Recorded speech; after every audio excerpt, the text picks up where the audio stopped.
so much motherfucking design on right now. Bring it down, bring it back, make it clap. I got 3 old thoughts, new guap, wear that bitches on my line, and you know.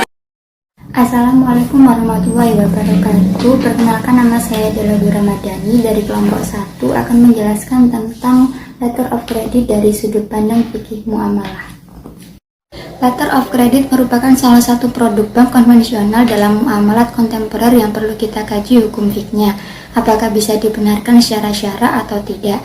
Jika ternyata tidak sesuai dengan kaidah-kaidah syariat, apakah solusi yang ditawarkan oleh fikih Islam yang menggantikan fungsi letter of credit dalam kehidupan ekonomi modern yang sangat membutuhkan sarana tersebut, terutama dalam proses ekspor dan impor.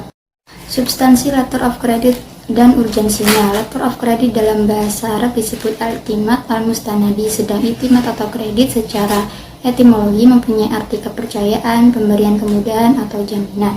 Dan al-mustanad berasal dari sanada yang berarti bersandar. Sedang letter of credit secara terminologi berarti perjanjian tertulis yang dikeluarkan oleh bank pembuka kredit berdasarkan permintaan nasabah atau importir, di mana bank berjanji untuk kepentingan mustafid atau beneficiary atau eksportir sebagai pihak ketiga untuk membayar, menerima, atau mengambil diskon harga nota tagihan yang menyertai berkas-berkas pengiriman barang komoditi jika dengan syarat-syarat kredit. Ini merupakan definisi yang biasa dipakai oleh para penulis dan digunakan dalam terminologi perundang-undangan. Letter of credit dalam perspektif fikih. Untuk mengetahui hukum syar'i dan sistem letter of credit perlu meneliti dengan seksama praktek dan fase-fase yang dilewati, kemudian menetapkan hukum syar'i dari setiap praktek dan fase.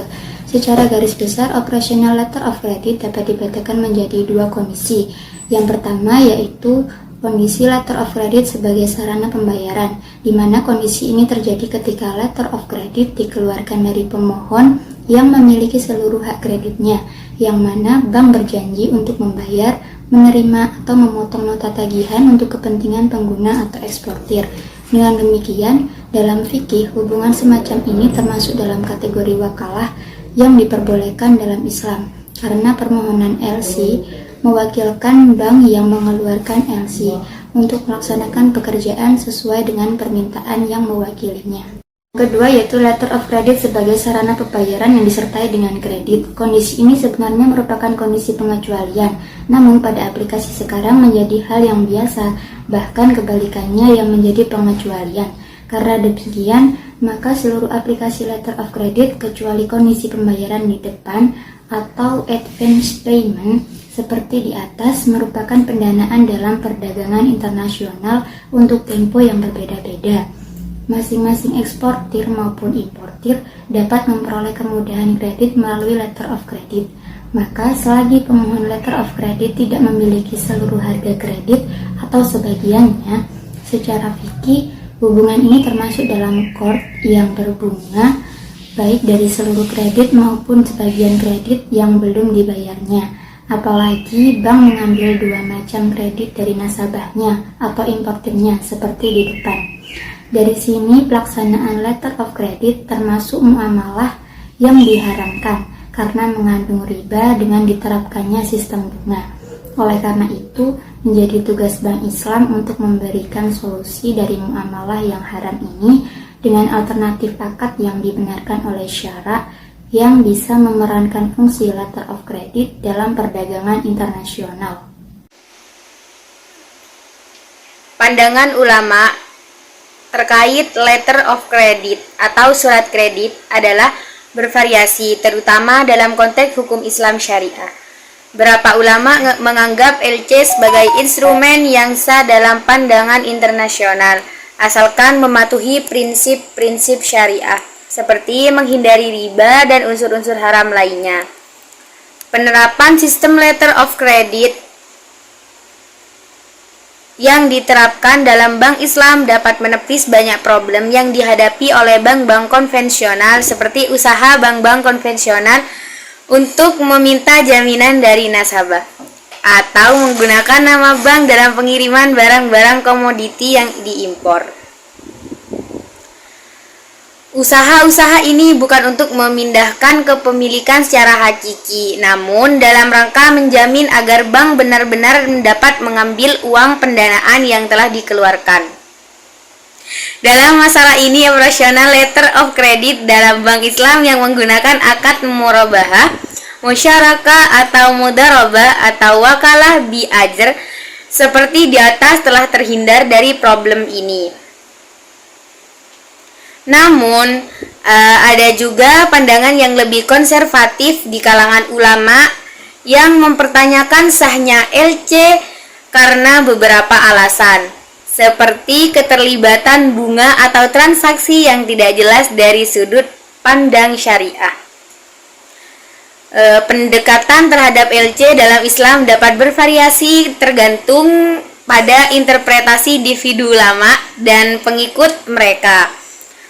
Oleh karena itu, sangat penting untuk berkonsultasi dengan seorang ahli hukum Islam yang kompeten atau otoritas agama jika Anda memiliki pertanyaan khusus tentang penggunaan LC dalam konteks syariah.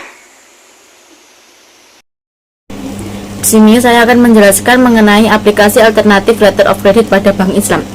Sistem letter of credit pada asalnya merupakan produk bank-bank komersial yang berinteraksi dengan riba atau bunga. Kemudian diadopsi ke dalam bank Islam setelah dibersihkan dari muamalah yang bertentangan dengan syariah Islam. Melihat urgensi letter of credit dalam perdagangan internasional, bank-bank Islam tidak tinggal diam. Dengan menggali akad-akad yang dilegalkan oleh syariah, memberikan solusi masyarakat muslim dari problem muamalat yang berbaur dengan riba. Pada bank Islam, letter of credit bisa menggunakan salah satu akad-akad yang akan saya jelaskan. Yang pertama, ada akad al-wakalah bi ajr akad, di mana akad ini diterapkan ketika pihak importir memiliki harga semua kredit, maka bank menjadi wakil dari nasabah dalam melaksanakan seluruh operasionalnya yang berkaitan dengan letter of credit. Dengan kompensasi bank yang memperoleh komisi dari pekerjaan yang dia perankan sebagai wakil yang dalam fikih hubungan seperti ini dikenal dengan akad wakalah bi ajr. Selanjutnya, yang kedua ada akad al-murabahah. Jika bank hanya memikul sebagian pembiayaan, maka biasanya akad yang dipakai adalah akad murabahah. Prakteknya, nasabah mengajukan kepada bank untuk dibukakan letter of credit. Selanjutnya, dengan akad murabahah ini dengan tujuan untuk mengimpor barang komoditi dengan sifat-sifat yang jelas dari negara tertentu. Yang terakhir ada akad mudharabah, di mana ketika importer tidak memiliki harga kredit sama sekali dari pihak bank memikul semua pembiayaan. Akad yang diterapkan adalah mudharabah. Meski dalam kondisi ini bisa juga diterapkan akad murabahah. Mudharabah sendiri berbeda dengan murabahah, karena dalam murabahah pembelian dilakukan untuk dijual kepada nasabah, sedangkan dalam mudharabah pembelian dilakukan atas nama kedua belah pihak bank dan nasabah. Di sini bank menyediakan modal untuk pembelian barang komoditi, sedangkan nasabah berperan untuk memperdagangkan barang tersebut. Keuntungan yang diperoleh dibagi bersama sesuai dengan kesepakatan. Ulama fikih terhadap letter of credit merupakan persoalan yang cukup kompleks dan dapat berbeda-beda tergantung mazhab fikih yang dianut oleh individu atau organisasi tersebut. Dalam konteks Islam terdapat beberapa mazhab besar fikih, yaitu mazhab Hanafi, mazhab Maliki, Syafi'i, Hambali. Pandangan mereka mengenai letter of credit mungkin berbeda dalam beberapa hal, namun secara umum memiliki pandangan yang sama mengenai dasar-dasar letter of credit. Yang pertama, sesuai dengan prinsip mudharabah, sebagian ulama khususnya mazhab Hanafi memandang letter of credit sebagai salah satu bentuk mudharabah atau akad bagi hasil.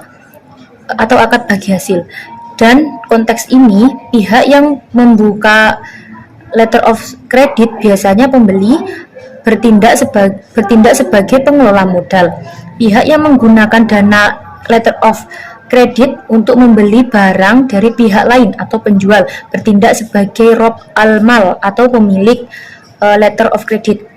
Ekuitas keuntungan dari perdagangan ini kemudian dibagikan sesuai kesepakatan.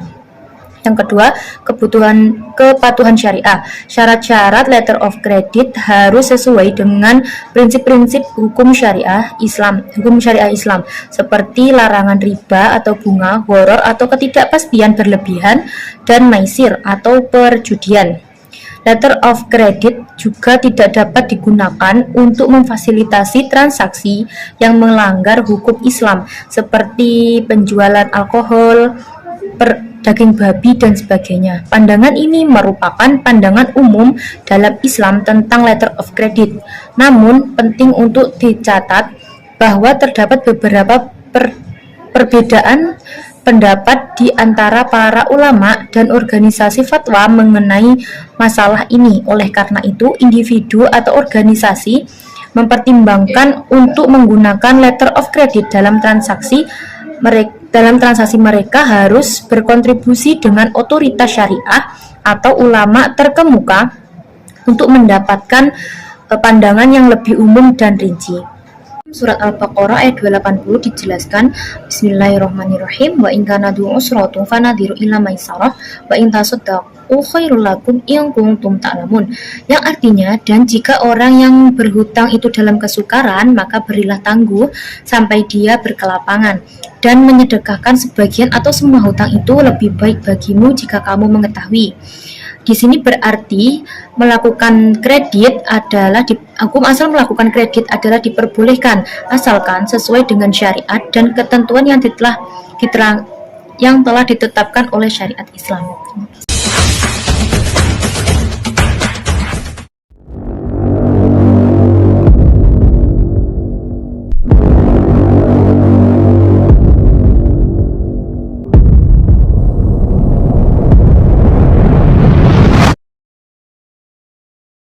Assalamualaikum warahmatullahi wabarakatuh. Saya Marinda Fira Junisha dan teman saya Elsa Dwi Rahma, Hayu Abdaha, Rizky Afandi, Anissa Putirun Maisha, Muhammad Aris Hidayat, dan Muhammad Umar Ibnu Sabil. Saya di sini sebagai perwakilan kelompok 2 materi kredit card fikih muamalah. Berbicara tentang kartu kredit, secara hukum fikih dikembalikan kepada istilah para ulama fikih dunia dengan al-i'timan bitokoh, yang bila diterjemahkan secara bahasa dari kata bitokoh yang digunakan untuk potongan kertas kecil atau dari bahan lain. Di atasnya ditulis penjelasan yang berkaitan dengan potongan kertas itu. Sementara kata al-i'timan secara bahasa Arab artinya adalah kondisi aman dan saling percaya. Dalam kebiasaan dunia usaha artinya semacam pinjaman yang berasal dari kepercayaan terhadap peminjaman dan sikap amanahnya serta kejujurannya. Oleh sebab itu, ia memberikan dana dalam bentuk pinjaman untuk dibayar secara tertunda. Menurut Buya Yahya, menggunakan kartu kredit dipahami sebagai hutang untuk membayar sesuatu, kemudian nanti akan dibayar di waktu yang telah ditentukan. Riba muncul apabila pengguna kartu kredit terlambat membayar dan dikenakan tambahan biaya berupa denda. Jadi, perlu dipahami bahwa kisah riba itu selama tidak ada tambahannya dengan jangka waktu tertentu, jika tidak bisa membayar dalam jangka waktu tersebut, maka sang pemilik uang akan meminta tambahan biaya untuk memperpanjang waktu jatuh tempo. Itulah adalah riba. Dalam Islam, kalau kita meminjamkan uang kepada orang lain dan orang itu belum bisa membayarkan hutangnya, maka kita tidak boleh meminta tambahan, kita wajib memberikan waktu tempo. Buya Yahya menjelaskan bahwa Islam mengajarkan kita jangan sampai orang yang sudah terjepit lalu kita cekik. Sedangkan menurut Syekh Dr. Yusuf Qardawi tidak diragukan lagi bahwa bunga bank adalah haram. Pun dengan kartu kredit yang ada bunganya, maka ia adalah haram. Sebagaimana kaidah yang ditulis Ibnu Qudamah, setiap piutang yang mensyaratkan adanya tambahan, maka itu adalah haram. Maka dari itu, diterbitkanlah kartu kredit dari bank-bank syariah yang tidak menggunakan bunga dan telah disesuaikan dengan syariat Islam. Kebanyakan para ulama kontemporer membolehkan hal tersebut dengan syarat membayar tagihan sebelum jatuh tempo agar tidak terkena bunga. Sebagaimana diketahui bersama, setiap tagihan kartu kredit ada tanggal jatuh tempo yaitu tanggal terakhir pembayaran yang tidak dikenakan bunga. Jika tagihan dilunasi sebelum atau pada tanggal jatuh tempo, maka ia tidak dikenakan bunga. Artinya apabila kita memakai kartu kredit yang ada bunganya, maka itu tidak diperbolehkan. Berbeda dengan kartu kredit yang tidak memakai bunga atau tambahan. Baik, saya di sini akan melanjutkan materi berikutnya, yaitu tentang dalil Al-Quran dan hadis. Kami mengambil dalam Quran surat Al-Baqarah ayat 275, yaitu yang berbunyi, A'udzubillahi minasyaitonirrajim, Bismillahirrahmanirrahim.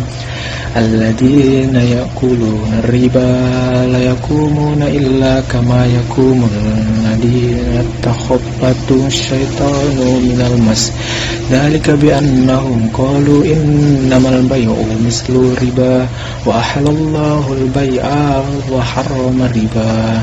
Faman ja'ahu mau'idatun min rabbih fantaha falahu ma salaf wa amru ilallah wa man 'ada fa'alaika ashabun nar hum fiha khalidun.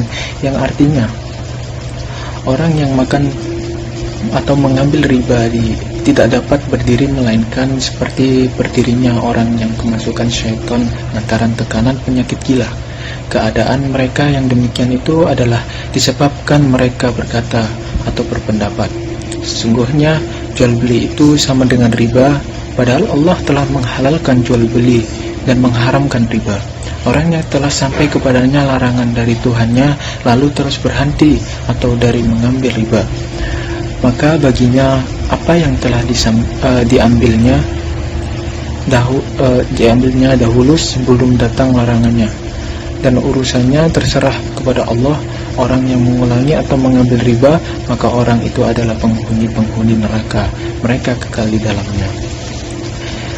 Selanjutnya dalil yang kedua kami ambil dari Quran surat Al-Baqarah ayat 280 yang berbunyi, A'udzubillahi minasyaitonirrajim, wa in kana du usratin fanadhiratun ila maisarah wa an tasaddaqu khairul lakum in kuntum ta'lamun. Yang artinya, dan jika orang yang berutang itu dalam kesukaran, maka berilah tangguh sampai dia berkelapangan dan menyedekahkan atau sebagian atau semua utang itu. Lebih baik bagimu jika kamu mengetahui. Dalil yang ketiga kami ambil dari Quran surat An-Nisa ayat 29 yang berbunyi, A'udzubillahi minasyaitonirrajim, ya ayyuhalladzina amanu la ta'kulu amwalakum bainakum bil batili illa an takuna tijaratan an taradin minkum wa la taqtul anfusakum innallaha kana bikum rahima. Yang artinya, hai orang yang beriman, janganlah kamu saling memakan harta sesamamu dengan jalan yang batil, kecuali dengan jalan perniagaan yang berlaku dengan sama suka di antara kamu. Dan janganlah kamu membunuh dirimu, sesungguhnya Allah Maha Penyayang kepadamu. Lalu ada selanjutnya dalil dari hadis riwayat Bukhari nomor 456 dan Muslim nomor 1504 yang berbunyi, A'udzubillahi minasyaitonirrajim, ma balu aqwamin yastarituna syurutan laysat fi kitabillah man ishtarata syaratan laysa fi kitaballahi falaysalah wa in ishtarata mi'ata marrah.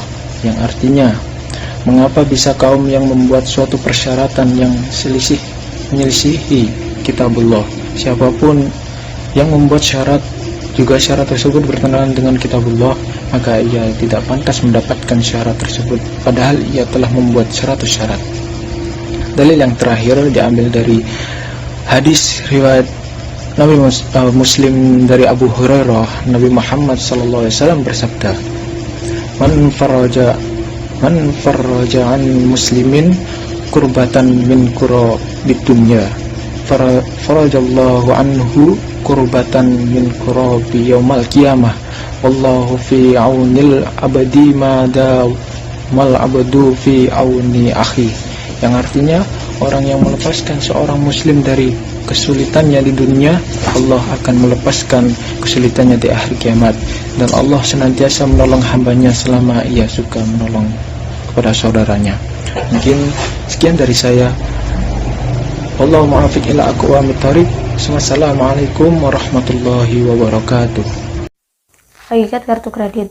Masalah kartu kredit secara global dapat dijelaskan dengan pendekatan bahwa kartu tersebut secara umum tersusun dari beberapa transaksi. Yang pertama, transaksi yang mengaitkan antara pihak yang mengeluarkan kartu dengan pihak pemegangnya. Yang kedua, transaksi antara yang mengeluarkan kartu dengan pihak pedagang. Yang ketiga, transaksi antara pemegang kartu dengan pedagang yang hukumnya disesuaikan dengan jual beli atau penyewaan yang dilakukan sesuai dengan karakter transaksi di samping sistem hiwala. Selanjutnya yaitu hukum kartu kredit. Dalam tinjauan fikih, kartu kredit merupakan gabungan dari 3 akad, yaitu yang pertama akad qard atau utang. Qard dalam terminologi fikih berarti menyerahkan barang atau uang kepada seseorang untuk digunakannya, kemudian orang tersebut menyerahkan ganti yang sama dengan barang yang telah digunakan.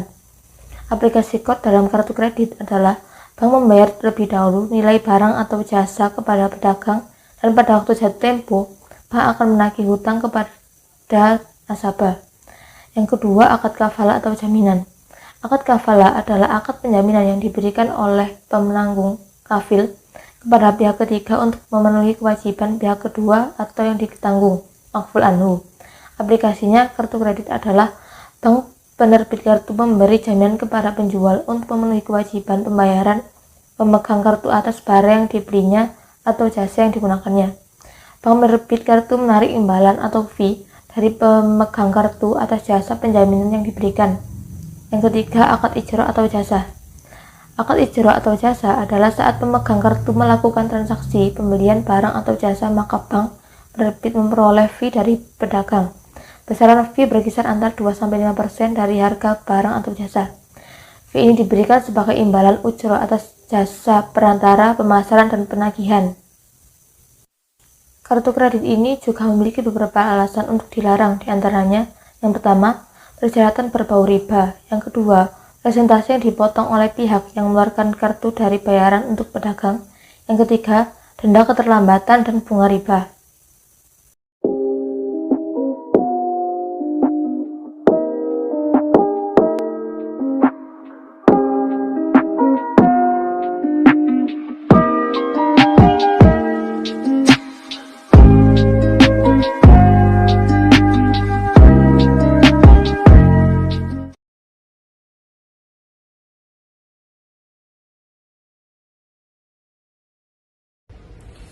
Assalamualaikum warahmatullahi wabarakatuh. Kami dari kelompok 3 yang beranggotakan Ilham Maulana, Arfiana Melani, Sabrina Faraya, Rifatun Nikmah, Nadila Maulia, Fadil Rashid, Rasad Reza Latas, dan Trisya Kurata Ayun.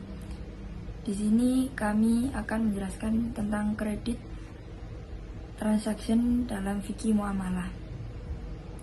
Dalam Islam terdapat beberapa prinsip dan aturan yang harus diikuti dalam melakukan transaksi, termasuk dalam hal kredit transaction.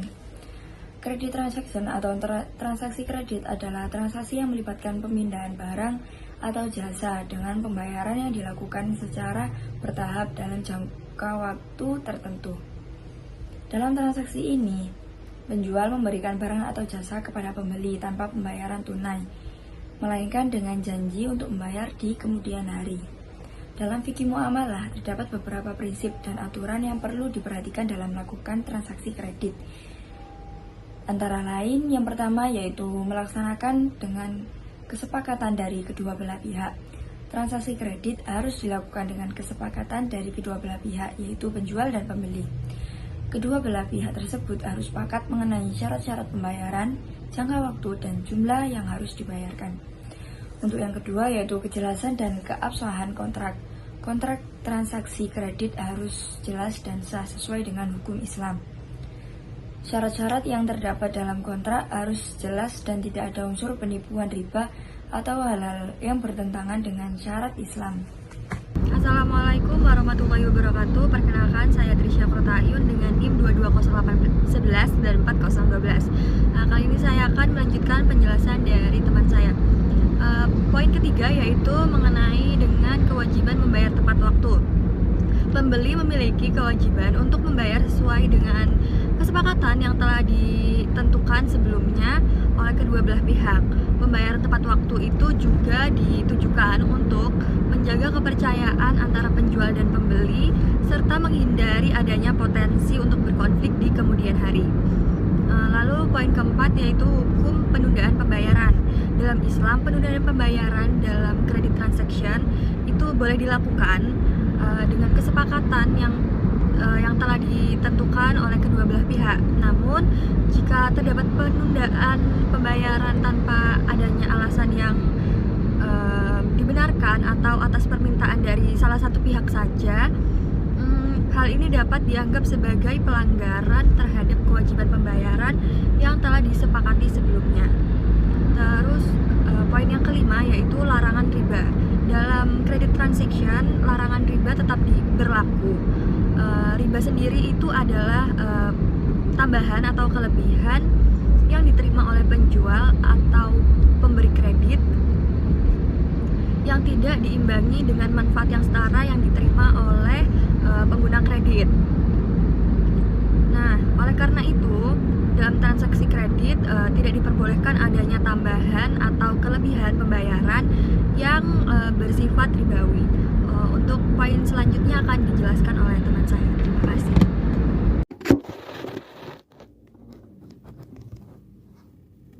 Baik, di sini saya hanya ingin melanjutkan dari teman saya. Tanpa lama-lama saya akan membahas poin ke-6, yaitu tentang tanggung jawab dan keadilan dalam penagihan. Penjual memiliki tanggung jawab untuk menagih pembayaran sesuai dengan kesepakatan yang telah ditentukan. Namun, penagihan harus dilakukan secara adil, berdasarkan hukum dan etika Islam. Penjual tidak boleh menggunakan kekerasan atau ancaman dalam proses penagihan. Sekian dari saya, terima kasih. Baik, berikut poin-poin yang sudah dijelaskan oleh teman saya. Jadi, dalam prakteknya, credit transaction dapat dilakukan dalam bentuk pinjaman, pembelian dengan pembayaran angsuran, atau dalam bentuk lainnya.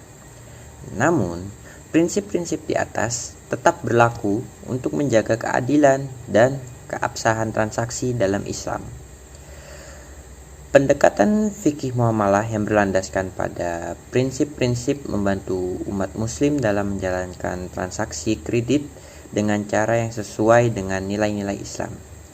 Dengan mematuhi prinsip-prinsip ini, transaksi dapat dilakukan dengan adil, jujur, dan menjaga hak-hak kedua belah pihak.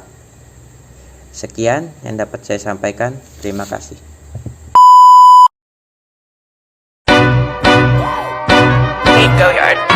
I got so much more. Are you ready, kids? Aye, aye, Captain! I can't hear you! Aye, aye, Captain! Oh!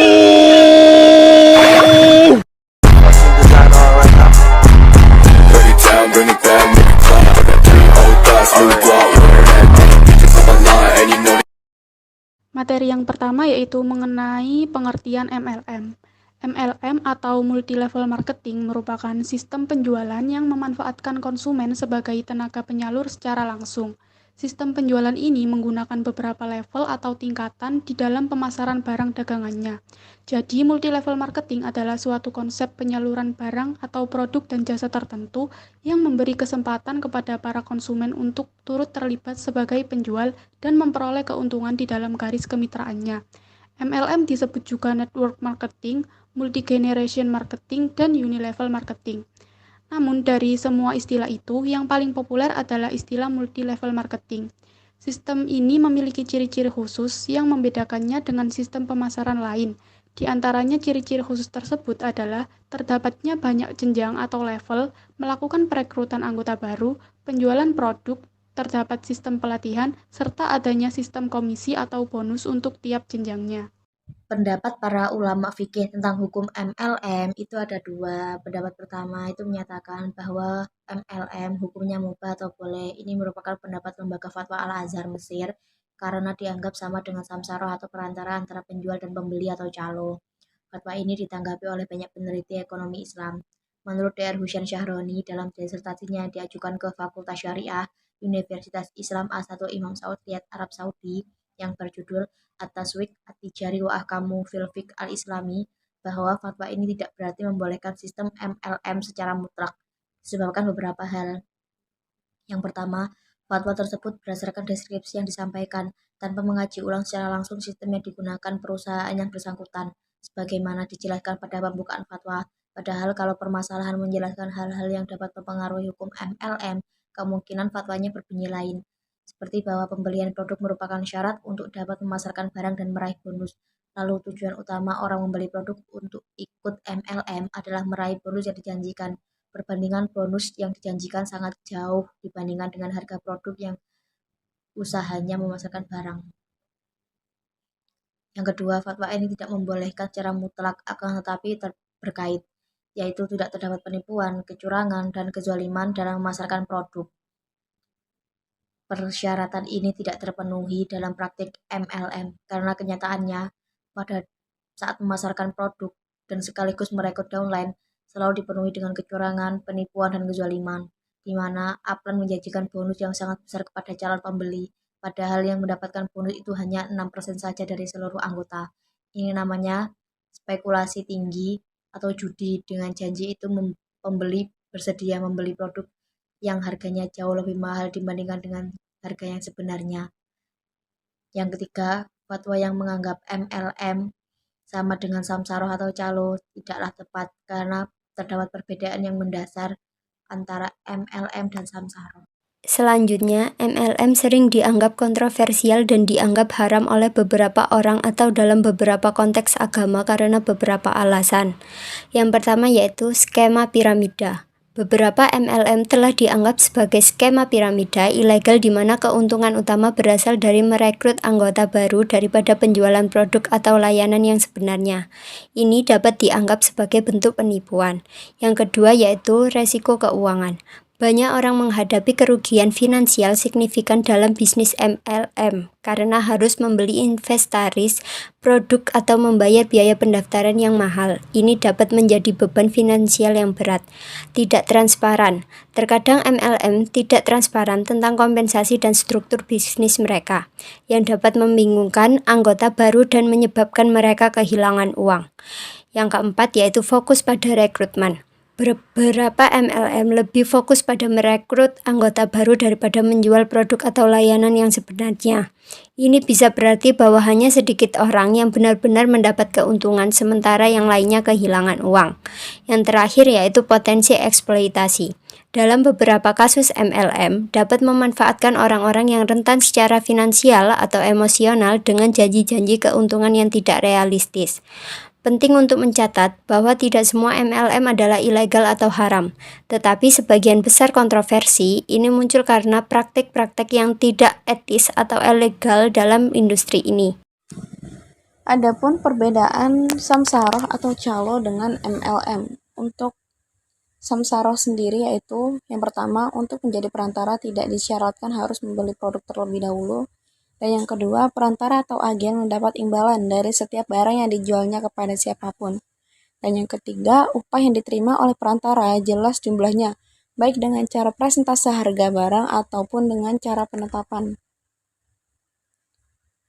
Untuk MLM sendiri, untuk menjadi anggota MLM diharuskan membeli produk. Ini termasuk dalam larangan Nabi Muhammad SAW dalam jual beli. Dalam satu jual beli yaitu yang pertama, untuk bisa memasarkan barang dia harus melakukan akad ijaroh dan dia harus membeli barang atau akad bai. Dan yang kedua, dalam MLM seorang mendapat bonus jika menjual barang kepada 2 orang, kemudian 2 orang itu menjual barang lagi kepada 2 orang dan begitu seterusnya. Jika persyaratan ini tidak terpenuhi, bonus tidak akan didapat. Dan yang ketiga, upah atau bonus yang akan diterima oleh penjual produk MLM tidak jelas dan ini termasuk gharar. Allah berfirman dalam Quran Surah Al-A'raf ayat 85 yang berbunyi, A'udzubillahi minasyaitonirrajim. Fa'awful kaila wal mizana wa la tabkhasun nasa asya'ahum, yang artinya, maka sempurnakanlah takaran dan timbangan, dan janganlah kamu kurangkan bagi manusia barang-barang takaran dan timbangannya. Dan Allah berfirman dalam Quran Surah Al-Baqarah ayat 233 yang berbunyi, A'udzu billahi minasyaitonir rajim. Wa in aradtum an tastardi'u auladakum fala junaha 'alaikum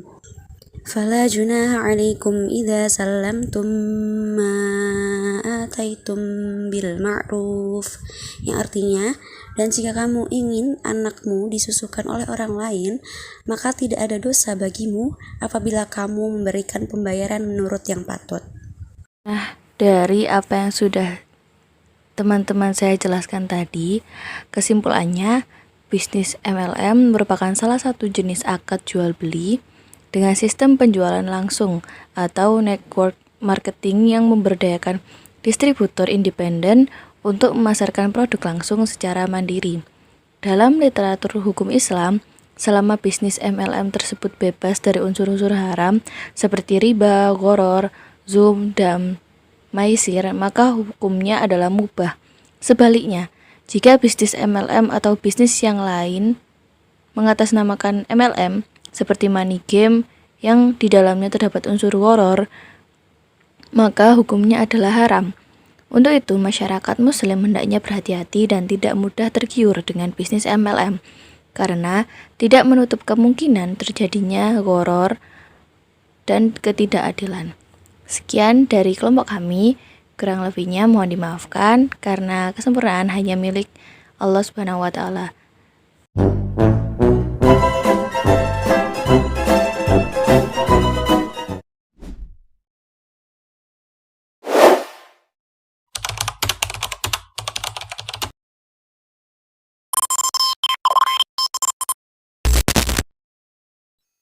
Assalamualaikum warahmatullahi wabarakatuh. Yang terhormat Bapak Arashifarullah, SOS MSI.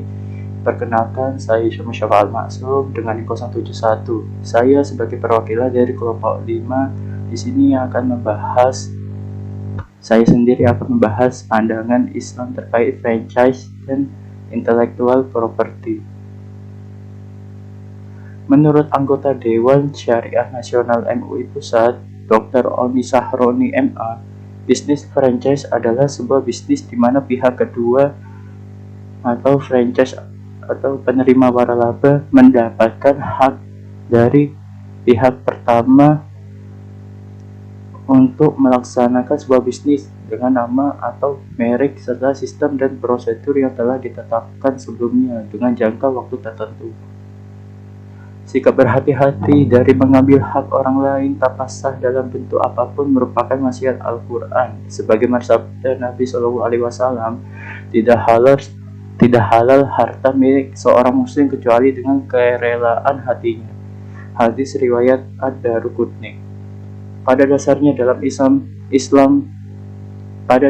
dalam sistem franchise terdapat 3 komponen pokok, yaitu pertama, franchisor, yaitu pihak yang memiliki sistem atau cara-cara dalam berbisnis tersebut. Kedua, franchisee, yaitu pihak yang membeli franchise atau sistem tersebut dari franchisor sehingga memiliki hak untuk menjalankan bisnis dengan cara-cara yang dikembangkan oleh franchisor. Ketiga adalah franchise, yaitu sistem dan cara-cara bisnis itu sendiri. Ini merupakan pengetahuan atau dapurnya franchisor yang dijual kepada franchise. Franchise berhak menggunakan manfaat dari suatu merek atau kekayaan intelektual lainnya. Maka dari itu, terdapat konsep akad sewa menyewa dalam franchise ini, yaitu akad ijarah atau lebih jelasnya suatu kepemilikan manfaat yang dibolehkan dalam suatu jangka waktu tertentu, yang dimana pada jangka waktu tersebut terdapat imbalan. Franchisor memberikan pembatasan waktu sebagai bentuk hak dalam waktu tertentu sebagai sebuah kesepakatan. Adapun dalil dari kebolehan menggunakan akad sewa menyewa atau ijarah dalam kasus franchise ini, yaitu pada sabda Nabi Muhammad SAW.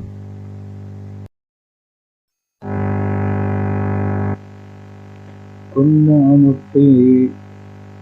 نقري الأرض بما على السواك من الزرع وما صعد بالماء منها فنهانا رسول الله صلى الله عليه وآله وسلم عن ذلك وأمرنا أن نحييها بذهب أو فضة. Artinya, kami pernah mengenakan tanah dengan bayaran hasil pertaniannya. Rasulullah melarang kami melakukan hal tersebut dan memerintahkan agar kami menyewakannya dengan emas dan perak. Hadis riwayat Abu Daud dari Sa'ad bin Abi Waqqas. Salah satu dari hak kekayaan intelektual adalah franchise. Hal ini juga didukung oleh fatwa Majelis Ulama Indonesia tentang hak kekayaan intelektual yang berdasarkan hukum Islam. Majelis Ulama Indonesia menggunakan landasan tersebut untuk menguatkan fakta tentang hak kekayaan intelektual. Dalam skema bisnis franchise, syarat-syarat akad seperti persentase bagi hasil harus dinyatakan secara lengkap dan jelas dalam suatu perjanjian berdasarkan akad syirkah. Perumusan akad yang tegas dan jelas sangat penting untuk mencegah kesalahpahaman lebih lanjut yang dapat mengakibatkan perbedaan pendapat yang tidak perlu antara pusat dan Fatwa Majelis Ulama Indonesia tentang hak kekayaan intelektual didasarkan pada landasan berdasarkan dalil Quran surat An-Nisa ayat 29. Ya ayyuhalladzina amanu la taqulu amwalakum bainakum bil batili illa an takuna tijaratan an taradin minkum wa la taqtulu anfusakum innallaha kana bikum rahima. Wahai orang-orang yang beriman, janganlah kamu memakan harta sesamamu dengan cara yang batil, kecuali berupa perniagaan atas dasar suka sama suka di antara kamu. Janganlah kamu membunuh dirimu, sesungguhnya Allah adalah Maha Penyayang kepadamu. Quran Surah An-Nisa ayat 29.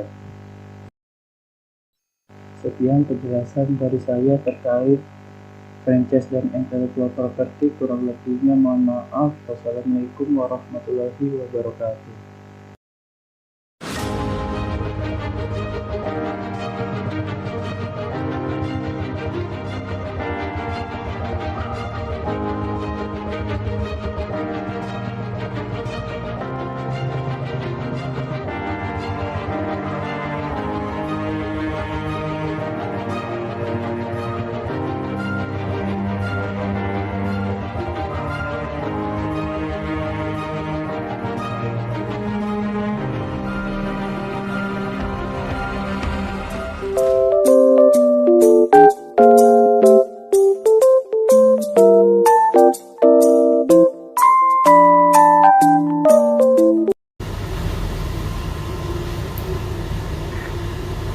Assalamualaikum warahmatullahi wabarakatuh. Perkenalkan, saya Febrina Rahmatika, selaku perwakilan dari kelompok 6 Fikih Muamalah kelas 2022C. Alhamdulillah, kelompok kami diberikan waktu untuk memberikan terkait pelajaran vintage financial technology. Baik, financial technology sendiri itu ada beberapa pandangan yang terkhususnya yaitu dari pandangan para ulama. Nah, financial technology adalah industri keuangan yang baru-baru ini dan memiliki beragam pandangan dari ulama Islam. Vintage ini harus dipertimbangkan dengan prinsip-prinsip syariah, termasuk larangan riba yang termasuk dalam bunga, keadilan, dan transparansi dalam transaksi keuangan. Baik, vintage dalam Islam adalah topik dalam fikih kontemporer yang menemukan ijtihad atau penalaran dan dasar hukum fikih 4 mazhab, yaitu dari hukum fikih Hanafi, Maliki, dan Hambali serta Syafi'i. Baik, selanjutnya tidak memiliki hukum eksplisit terkait vintage, namun prinsip-prinsip syariah dapat diterapkan oleh financial technology tersebut. Nah, pandangan ulama tentang vintage sangat beragam. Sebagian mendukung vintage ini jika mematuhi prinsip syariah yang ada di agama Islam. termasuk menghindari riba, spekulasi, dan transaksi keuangan yang tidak jelas maupun buruk. Baik, sementara itu pandangan lainnya lebih skeptis, telah mengkhawatirkan risiko penipuan dan praktis yang dianggap haram. Baik, selanjutnya, tak kalah lebih penting lagi, pandangan ulama tentang vintage ini sangat beragam karena mendukung vintage jika mematuhi prinsip syariah, termasuk menghindari riba tadi yang tadi saya bahas, serta keuangan yang buruk atau tidak jelas alur keuangannya dan lain sebagainya. Baik, mengkhawatirkan untuk risiko penipuan dan praktik yang dianggap haram.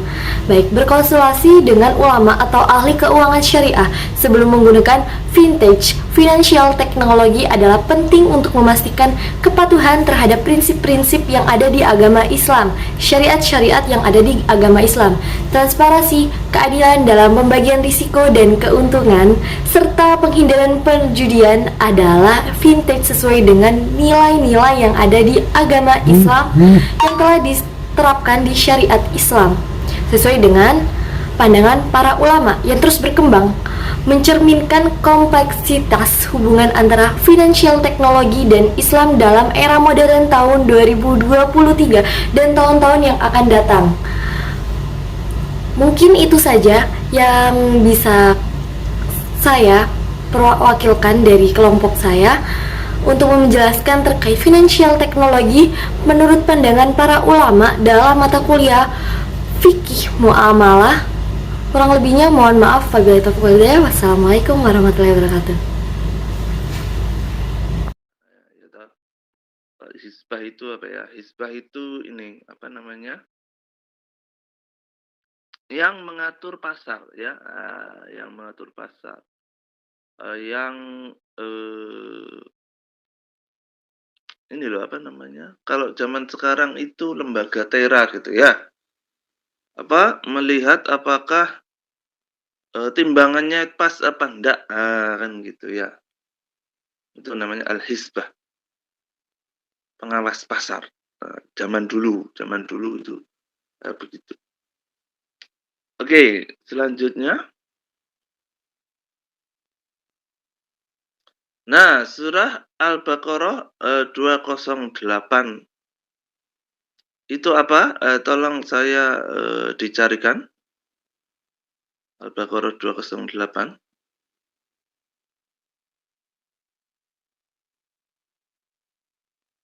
Jadi nanti di slide ini memang ada beberapa yang kosong-kosong gitu. Nah ya, sengaja saya bikin begitu biar kalian membantu saya. Ya, ayo siapa yang bisa nemu Al-Baqarah 208? Bukaan Al-Qur'anmu ya.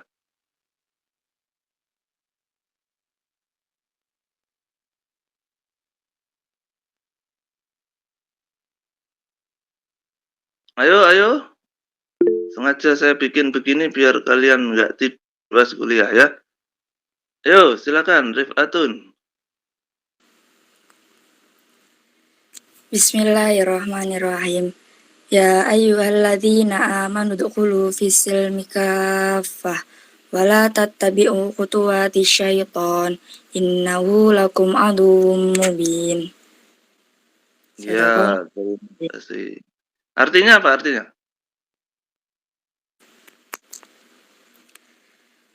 Artinya, wahai orang yang beriman, masuklah ke dalam Islam secara keseluruhan dan janganlah kamu ikuti langkah-langkah setan. Sungguh ia musuh yang nyata bagimu. Ya, terima kasih ya. Itu kata kuncinya kan udkhulu bisilmi kafah. Jadi kalau masuk Islam itu nggak boleh setengah-setengah ya. Nggak boleh setengah-setengah. Saya masuk Islam yang penting sholat. Ya, nggak bisa ya. Atau saya masuk Islam yang penting Jumatan seminggu sekali, nggak bisa. Ya, atau saya masuk Islam yang penting puasa Ramadan. Nggak usah sholat, nggak apa-apa, nggak bisa ya. Harus kafah, harus masuk seluruhnya. Begitu. Oke, lanjut. Slide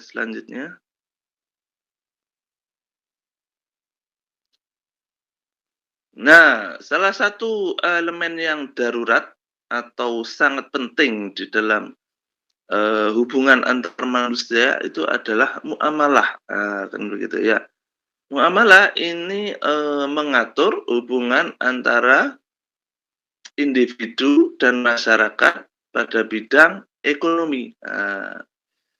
Oleh karena itu, syariah itu mengatur muamalah di antara manusia agar tujuan syariah tercapai dan hukum-hukum itu hukum-hukum itu tersampaikan kepada masyarakat. Ya. Selanjutnya,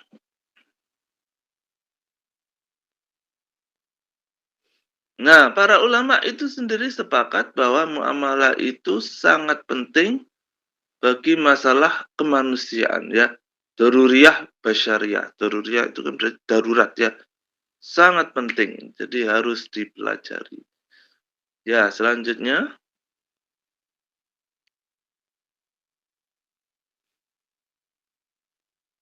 Nah ini, menurut Hussein Al-Ustadz University Al-Azhar Kairo gitu ya. Fikih muamalah ekonomi itu sangat penting posisinya di dalam Islam. Tidak ada manusia yang tidak terlibat di dalam aktivitas muamalah. Oleh karena itu, hukum untuk belajar tentang fikih muamalah ini hukumnya fardu ain. Gitu ya. Obligatory ain atau fardu ain. Nggak cuma ini, maksudnya nggak cuma biar mahasiswa aja deh yang belajar fikih muamalah. Nggak, ya. Setiap orang harus belajar fikih muamalah. Dalam bidang muamalah maliyah atau kebendaan harta ya, harta.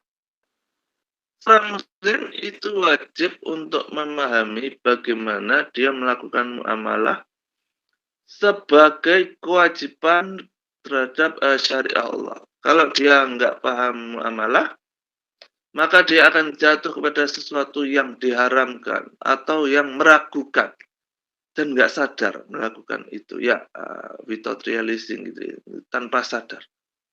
Karena nggak ada ilmunya, nggak paham. Jadi seorang muslim yang bertakwa dan takut kepada Allah harus ketat begitu ya, harus memegang muamalah gitu ya, yang dia pahami secara benar kan begitu ya. Memahami fikih muamalah itu wajib bagi setiap muslim. Tetapi untuk menjadi ahli fikih muamalah itu fardu kifayah, kan gitu ya. Jadi setiap muslim wajib tahu yang mana yang halal, mana yang haram dalam bermuamalah. Tapi kalau untuk menjadi seorang ahli ekonomi Islam misalkan, itu fardu kifayah ya, karena nggak semua orang seberuntung kalian kan gitu ya, nggak semua orang seberuntung kalian bisa kuliah di Ekis Unesa, kan begitu. Fardu kifayah. Nah, cuma kalian berkewajiban untuk menyebarkan kan begitu ya. Kalian punya kewajiban untuk menyebarkan ilmu yang kalian dapatkan. Ya, selanjutnya. Menurut Sayyidina Umar, ini kayaknya sudah ya minggu kemarin ya, tapi nggak apa-apa diulang. Nggak boleh jualan atau beli di pasar kami kecuali orang itu sudah paham fikih muamalah di dalam Islam. Menurut Sayyidina Umar ya. Oke, lanjut.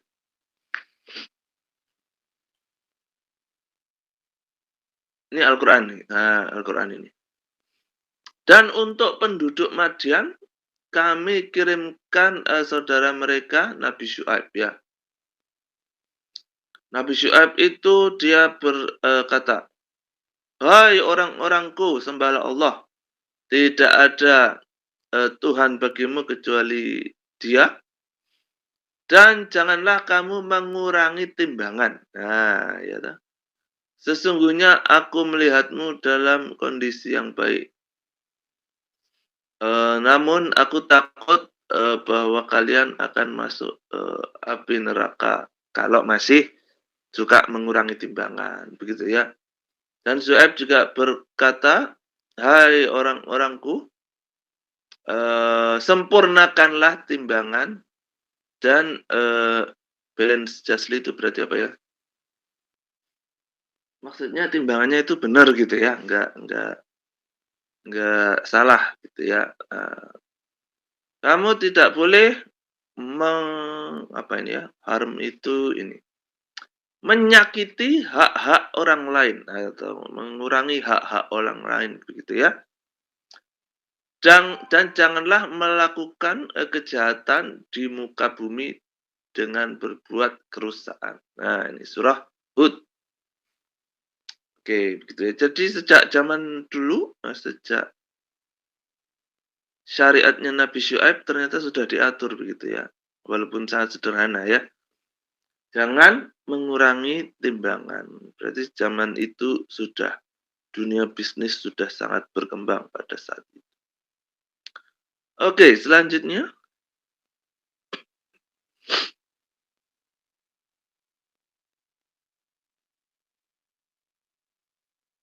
Nah ini, memahami perbedaan syariah dan fikih. Nah, jadi adalah sebuah kesalahan kalau kita tidak bisa membedakan syariah dan fikih. Karena syariah itu nggak bisa salah. Nggak bisa salah. Nggak bisa salah ya. Cannot be wrong. Nggak bisa salah ya. Dan semuanya harus kita percayai dan dilaksanakan. Dan itu semua kebaikan dan mengandung manfaat bagi manusia in the afterlife itu ini di akhirat ya begitu ya. Sedangkan fikih itu adalah hasil dari pemahaman ulama berdasarkan belajar syariahnya begitu ya. Jadi syariahnya itu setelah dipahami oleh para ulama baru dijadikan fikih. Makanya fikih itu macam-macam karena sesuai dengan pemahaman ulamanya. Begitu ya. Oke, lanjut. Nah ini nih perbedaannya ya secara sederhana. Oke, misalkan syariah itu istilah-istilahnya itu datang dari Allah ya. Ayat-ayatnya langsung datang dari Allah. Kalau fikih itu datang dari ijtihad para ulama gitu ya. Syariah itu sangat benar, absolutely right, sangat benar. Kalau fikih itu relatif. Ya ta. Syariah itu nggak bisa nggak bisa ditawar begitu ya. Kalau fikih itu kondisional dan syariah itu lebih secret itu apa ya? Secret. Wah, lupa saya ya. Lebih suci begitu ya, lebih suci syariah itu. Dan dia akan lebih umum ya, lebih umum. Oke, selanjutnya. Nah, ini lebih sederhana lagi, misalkan. Sebentar. Itu tadi ada. Nah, ini ya. Syariahnya adalah sholat. Gitu ya, syariahnya sholat. Fikihnya kan berbeda-beda, ya toh? Ada yang pakai kunut, ada yang enggak. Ada yang iftitahnya berbeda-beda, kan begitu ya. Nah, itu fikih. Ada yang berdirinya sedekap, ada yang enggak sedekap. Kalau kalian nanti mempelajari ini ya, apa jenengi? Fikih lintas mazhab. Wih, keren itu ya. Syariahnya zakat. Nah, perbedaannya fikihnya di antara para ulama adalah jumlah nisabnya. Nisab itu apa? Nisab itu batasnya kan begitu ya. Yang satu bilang batasnya segini, yang satu bilang batasnya segini, itu berbeda para ulama. Haji, syariahnya haji. Nah, sama semua sepakat syariahnya wajib haji sekali seumur hidup kan begitu ya. Tapi fikihnya berbeda-beda. Apa bedanya? Kapan waktunya untuk melempar jumroh itu para ulama berbeda-beda ininya pendapatnya kan begitu ya. Pernikahan, nah syariahnya pernikahan itu kan jelas ya. Menikah kalau untuk hubungan antara laki-laki dan wanita yang sah itu dalam Islam harus melalui pernikahan kan begitu ya. Itu nggak ada perselisihan karena itu syariah ya. Nah, cuma fikihnya berbeda-beda dalam hal mahar. Nah, misalkan satu ulama mengatakan, oh maharnya harus segini. Nah, ulama yang lain mengatakan, oh mahar itu nggak usah banyak-banyak. Nah, sebisanya misalkan kan begitu ya. Itu fikihnya. Ya, selanjutnya.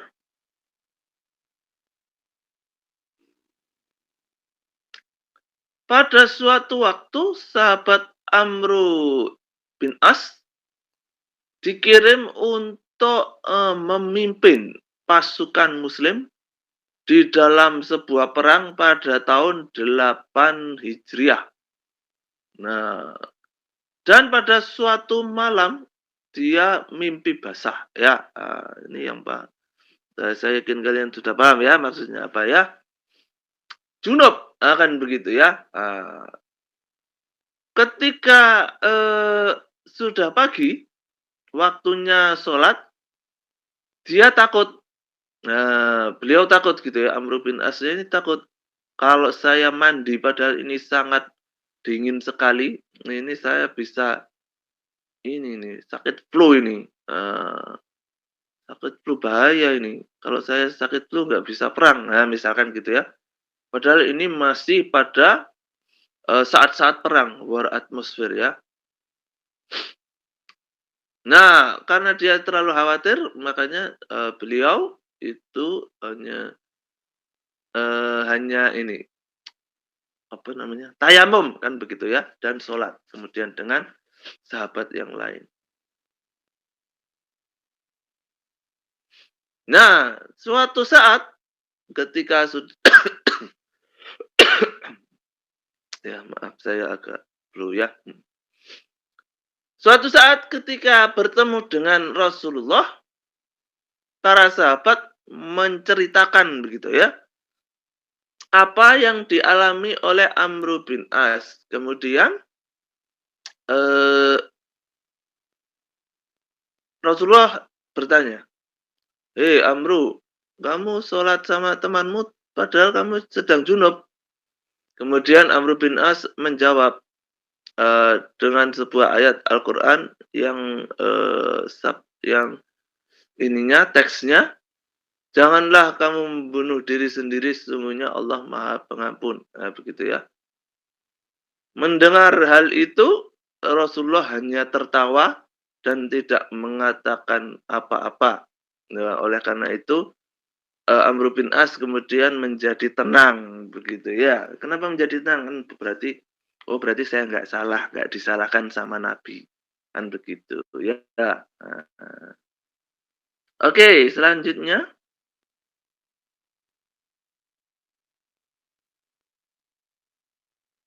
Atta bin Yasar menceritakan dua orang yang sedang traveling, begitu ya. Di tengah-tengah perjalanan mereka nggak ketemu air. Padahal waktunya sholat sudah datang. Nah, akhirnya keduanya tayamum dan sholat. Lalu melanjutkan perjalanan. Tetapi tidak lama dari titik tempat mereka sholat itu, mereka melihat air. Nah, yang satu orang, kan dua orang nih. Yang satu orang itu wudhu, lalu sholat lagi. Yang satu orangnya enggak. Nah, ketika ketemu Rasulullah, keduanya menceritakan tentang hal itu. Nah, Rasulullah mengatakan kepada orang yang sholat lagi, oh kamu benar, kamu dapat pahala, kan begitu ya. Kemudian Rasulullah juga mengatakan, salah. Oh yang pertama itu yang nggak sholat lagi. Yang nggak sholat lagi kamu benar, kamu dapat pahala. Karena memang dia sudah sholat ya, pas nggak ada air tadi ya. Kemudian bagi yang wudu lagi terus sholat lagi, kamu dapat pahalanya 2 karena sholat lagi ya. Maksudnya apa semua ini? Nah ini menjelaskan tentang fikih kan begitu ya, fikih. Syariatnya kan sholat ya toh, fikihnya berbeda itu. Yang satu fikihnya mengatakan, oh nggak apa-apa, nggak sholat lagi kalau ketemu air. Kan tadi pas waktunya sholat nggak ada air. Nah, begitu ya. Dibolehkan oleh Rasulullah. Yang satu pakai fikih, oh ya kalau ketemu air ya wudu lagi, sholat lagi.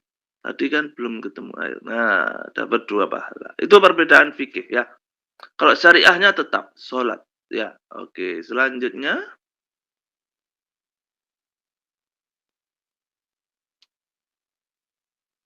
Ketika Sayyidina Abu Bakar bertemu sebuah masalah yang nggak ketemu basisnya di Quran dan di Sunnah, dia akhirnya melakukan ijtihad berdasarkan pendapatnya sendiri. Kemudian beliau berkata, ini pendapatku. Nah, ini pendapatku loh ya. Kalau benar itu datang dari Allah, tapi kalau salah ya dari saya sendiri. Dan saya meminta ampun kepada Allah kalau saya salah, begitu ya. Nah itu ijtihad. Nah, oke. Selanjutnya, ya sudah habis ya. Sudah habis materinya, ini terakhir. Ya, dan kita masih punya waktu ya toh. Nah, ini akan menjadi tugas kalian, gitu ya. Ganti kalian yang menjelaskan ya. Kelasnya dibagi menjadi kelompok kecil-kecil. Nah, ini ada letter of credit. Kemudian ada kartu kredit. Terus ada transaksi kredit. Terus ada multi level marketing. Ada franchise ya. Dan intellectual property itu ini ya, apa namanya? Haki ya. Kemudian ada finansial teknologi atau pinjol kayak gitu ya. Nah, ini kalian bahas fikih muamalahnya gimana itu? Kan begitu ya. Misalkan kartu kredit ada ulama yang membolehkan, tapi ada juga yang nggak memperbolehkan, misalkan begitu ya.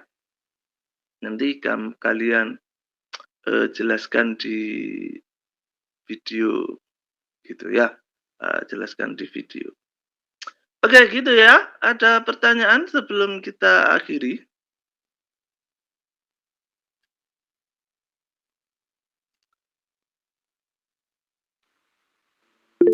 Ya ada? Rista, silakan. Baik Bapak, terima kasih atas waktunya. Untuk datanya sendiri hari apa ya Bapak? Terima kasih. Ya ini kan masih banyak waktunya ya. Aslinya kan kita sampai jam 2 ya. Jam 2 atau jam 2 atau jam 3 ya. Nah itu ya. Kalau bisa ya sekarang lah dikerjakannya sambil cari bahan. Terus siapa yang mau direkam videonya satu kelompok itu ya. Oh saya aja deh, saya aja. Atau misalkan kalian semua tampil bareng, ya nggak apa-apa ya. Terus direkam, masukkan drive, kan sudah jadi ya. Daripada mau tunda-tunda sampai besok-besok malah nggak jadi-jadi, ya akan mending hari ini sekalian ya. Baik Bapak. Itu ya. Ada yang lain? Terima kasih Rista. Ya, ini saya memang berusaha untuk Oh ya, kalau di kelas lain itu mereka presentasi ya, mereka presentasi. Nanti kita bahas lah kalau kalian presentasinya kapan. Untuk hari ini ajalah, kalian mencari ini dulu ya, mencari ini dulu terus disampaikan, biar yang lain juga paham, gitu ya. Ada lagi yang lain? Ya, kalau tidak ada kita akhiri dulu. Silakan bekerja di masing-masing kelompok kecil. Mungkin saya bisa keluar dulu gitu ya. Saya keluar dulu terus PJ ngatur. Ayo siapa ini kelompoknya ini siapa, kelompoknya ini siapa gitu ya. Ya, oke. Terima kasih ya. Kita akhiri dulu. Saya live dulu ya. Wassalamualaikum warahmatullahi wabarakatuh.